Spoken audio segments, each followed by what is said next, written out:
ဝမ်မက်ဆာလက်ပေါ်အာနစ်လော့ရဲ့တုံ့ပြန်ချက်ဆိုတဲ့သတင်းပါဝင်ဒီနေ့ဒီဇင်ဘာ9ရက်နေ့အားသာသတင်းများကိုတင်ဆက်ပေးသွားပါမယ်။မင်္ဂလာပါမြန်မာကုလကန်စပေါ်မှာကြိုဆိုလိုက်ပါတယ်။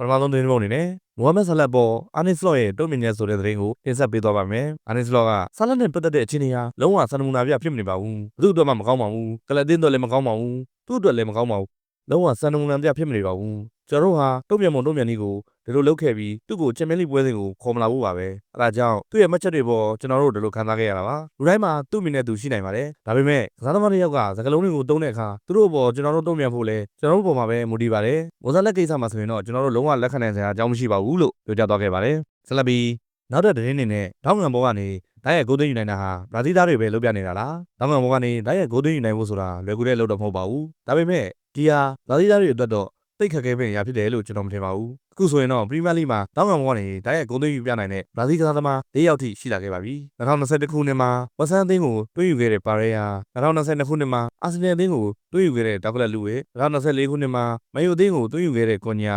2025ခုနှစ်မှာတော့ဘရူနိုကူမာရက်ကမန်လေးအသင်းကိုထပ်မံသွင်းယူပြနိုင်ခဲ့ပြန်ပါပြီဒီချက်လက်တွေကိုကြည့်မယ်ဆိုရင်ဘရာဇီးသားတွေအတွက်လွယ်ကူတဲ့ရာလို့တောင်ပြောလို့ရနေပါပြီ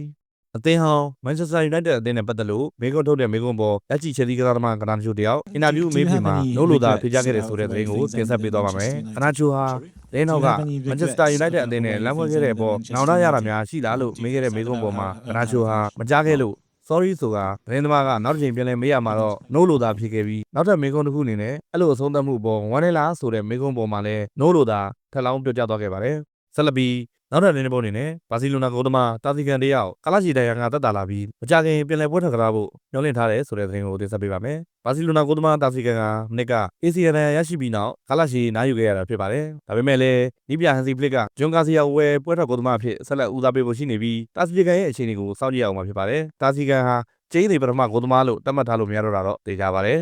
ဆက်လက်ပြီးနောက်ထပ်သတင်းအနေနဲ့မန်ချက်စတာယူနိုက်တက်အသင်းဇန်နဝါရီလမှာရုံခါမယ်မန်ချက်စတာယူနိုက်တက်အသင်းဟာဇန်နဝါရီပြောင်းရွှေ့ကာလဖွင့်လှစ်တဲ့အခါအသင်းမှာခြေစွမ်းပြသနိုင်ခြင်းမရှိတဲ့ကော်ဘီမိုင်နူဂျိုရှူအာဇက်စီမန်နူယယ်ဥကာဒေးနဲ့တိုင်းနယ်မလာစီယာတို့အတွက်ကန့်လန့်ချက်တွေကိုနားထောင်စဉ်းစားသွားမှာဖြစ်တယ်လို့သိရပါတယ်မန်ချက်စတာယူနိုက်တက်အသင်းဟာအသင်းအတွက်အသုံးမလိုတဲ့ကစားသမားတွေကိုပြက်ပြက်သားသားရှင်းထုတ်ဖို့ပြင်ဆင်ထားတယ်လို့သိရပါတယ်ဆက်လက်ပြီးနောက်ထပ်သတင်းအနေနဲ့ပရီးမီးယားလိရဲ့ဒုတိယမြောက်ဂိုးသွင်းများဆုံးပေါ်တူဂီသားဖြစ်လာတဲ့ဖာနန်ဒက်ယမန်နေ့ညကကစားခဲ့တဲ့ဂိုးအသင်းနဲ့ဝေးကွင်းပွဲစဉ်မှာဖာနန်ဒက်ဟာ2ဂိုးထိသွင်းယူနိုင်ခဲ့ပါတယ်။ဒါကြောင့်သူ့ရဲ့စုစုပေါင်းပရီးမီးယားလိသွင်းဂိုးဟာ66ဂိုးထိရှိလာခဲ့ပါပြီ။ဒါဟာခရစ္စတီယာနိုရိုနယ်ဒိုပြီးရင်ဒုတိယမြောက်အများဆုံးဖြစ်ပါတယ်။ရိုနယ်ဒိုကစုစုပေါင်းပရီးမီးယားလိသွင်းဂိုး103ဂိုးနဲ့နံပါတ်1နေရာမှာရပ်တည်နေပါတယ်။ကျေးဇူးတင်ပါတယ်။မြန်မာကုလကန်စပို့ပါ